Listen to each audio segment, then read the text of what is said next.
ल साथी सबैले नमस्कार सन्ध्याकालीन पनि भने आज एउटा मनमा अहिले म चाहिँ चितवनबाट भर्खर घर आइपुगेँ। आउँदाखेरि मनमा कुरा खेल्यो र मैले भने है अब कस्तो लाग्छ तपाईँहरूले बुझिदिनु होला है। अरू त केही पनि थिएन। म त्यो जो नर्क जिन्दगी जिउने छोरी मान्छेलाई भन्दैछु। स्वर्ग जिन्दगी जिउने त लक्ष्मी हुन्छन्, म उहाँलाई नमस्कार गर्छु। जो नर्क जिन्दगी जिउने छोरी मान्छे हुन् नि, मैले यो पाइनँ, लोग्नेबाट यो पाइनँ, लोग्नेले यो गरेन, के गरेन लोग्नेले आफ्नो बालबच्चा सम्झ्यो, समाज सम्झ्यो, कहाँ गयो, दुःख गरेर लिएर आयो, खुवायो, खुवाको भरमा खै माया पाउनको लागि त माया दिनु पर्यो, जान्नु पर्यो नि। दुनियाँका छोरी मान्छे छन्, उनीहरूको आफ्नो जिन्दगी गरेर खाएका छन्, छैनन् र? समाज सम्झेका छन्, आफन्त सम्झेका छन्, आफ्नो बालबच्चा सम्झेका छन्, धेरै कुराहरू सम्झेका छन्। तर जो बच्चाको भविष्य नसोच्ने, अब अलिकतै म भइहाल्ने भनेर मसँग हुने अवस्थामा सब चिज लुटेर लास्टमा सबै नाङ्गो बनाएर जो जानेछन् नि, उहाँहरूलाई म स्वागत गर्छु। जो मबाट जति लुट्नु भएको थियो नि, त्यो मसँग आइसक्यो, त्यो मलाई आइरहेछ, आउँछ पनि, अझै पनि मलाई विश्वास छ। तर जे गर्नुभयो राम्रै गर्नुभयो, खुसी गर्नुभयो। म जस्ता मान्छे अरू पनि हुन्छन्, फेरि भोलि त्यो माथि चित्त नबुझ्ला अर्को नखोज्नु होला। त्यो पनि छोरा मान्छे हो, रुन्छ त्यो। भोलि त्यो रोएको म रोएको त आँसु त त्यसै छ, अर्को पनि रुने मान्छे आँसु भोलि लाग्न सक्छ। बुझ्नु होला, छोरा मान्छे स्वयं त्यही हो, एउटै हो। छोरी मान्छे पनि त्यही एउटै हो, खालि आफ्नो माइन्डलाई बढी बनाएको। जो बढी माइन्ड बनाउँछ नि, हो त्यस्तो मान्छे हुन्छ। नेगेटिभ ऊर्जा भएको मान्छे हुन्छ, जो नेगेटिभ ऊर्जाले अरूलाई असर पार्ने, अरूलाई दुःख दिने, नराम्रो गर्ने। मैले भने नि, जिन्दगीमा अहिलेसम्म मैले त्यो दिन यस्तो नर्कको दिन थियो कि मैले बल्ल बुझेको छु। 24 घन्टा मेरो अफिसमै पनि कति बेइज्जत भयो, मेरो दुनियाँ लफडा भयो, कति केस परे, कति ठाउँ गए, कति ठाउँमा बचाए। अहिले बेलैमा बुझ्नुपर्ने रहेछ साथी हो। यस्तो अवस्था आयो भने पहिल्यै बुझ्नु।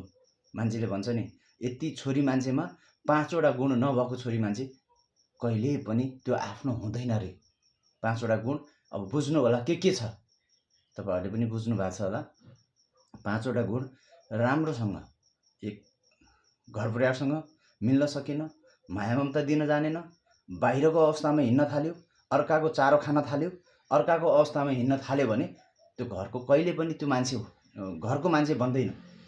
त्यो बाहिरकै सहारामा बाँच्छ, बाहिरकै अवस्थामा बाँच्छ, कति दिन बाँच्छ।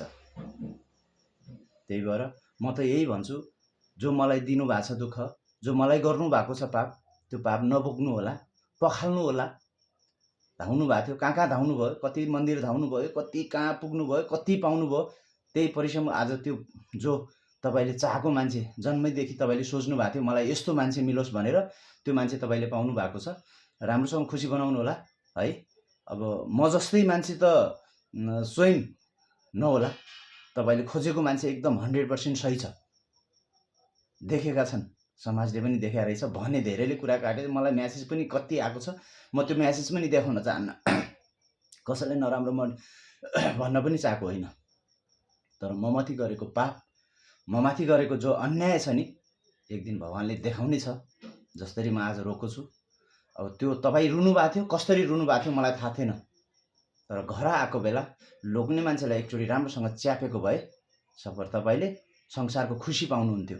किनभने त्यो धेरै बाहिर च्याप्ने बानी परेपछि यस्तो हुन्छ। त्यही भएर एकजनाले त्यो च्याप्नु भयो, अब अर्को चाहिँ च्याप्ने कोसिस नगर्नु होला। म यही भन्छु। मभन्दा ह्यान्डसम छ, मभन्दा राम्रो मान्छे छ, मभन्दा ज्ञानी भएको मान्छे छ है। अब ठाउँमै जन्मेको मान्छे हो होइन। मान्छेले भन्छ कालो गोरो त्यो माइन्ड राख्दैन। जो सोच्नु भएको थियो नि जन्मैदेखि मलाई यस्तो मान्छे चाहिएको थियो भनेर, तर त्यो सोच्नको लागि त पहिल्यै गर्नु पर्थ्यो। मलाई इस्तेमाल गरेर, मलाई खेलाउना बनाएर, मलाई दुःख दिएर एक दिन त म त यही भन्छु, एक दिन कस्तो हुने हो मलाई थाहा छैन भगवान्। म त यही भन्छु, राम्रै बनाइदियोस्, नराम्रो नहोस्। म त यही भन्छु, किनभने चाहेर गएको मान्छे हो, चाहेर खोजेको मान्छे हो, चाहेर कोठामा राखेको मान्छे हो। त्यही भएर सम्झिदिनु होला एकचोटि। जे जस्तो भए पनि हस् यही भने, अरू केही पनि भनिनँ। फेरि पनि म एकचोटि नमस्कार गर्छु। मलाई जिउने बाटो दिइदिनु भयो, सुखमय बाँच्ने एउटा आधार दिइदिनु भयो। हस् यसैमा म खुसी छु। धन्यवाद। अब मेरो बाटो र अब तिमीले त आफ्नो रोजिसक्या हो, मलाई केही पनि चाहिएन त्यो। म आफूले रोजिसकेँ, मैले पनि म आफ्नो बाटोमा गर्नेछु। कसैलाई केही नराम्रो भन्ने छैन। सकभर जति सक्दो मलाई छिटो गरिदिनु। मेरो लाइफ गर्नु छ, मेरो लाइफमा जिउनु छ। म पनि खुलेर हाँस समातेर हिँड्न चाहन्छु। म पनि खुलेर समाजको अगाडि म देखाएर हिँड्न चाहन्छु। मलाई अरू केही पनि थाहा छैन। मलाई चाहिँ छिटोभन्दा छिटो यो चाहिँ काम गरिदिनु। यदि भएन भने भोलि के हुन्छ हेर्दै जाउँला। हस् यही भने।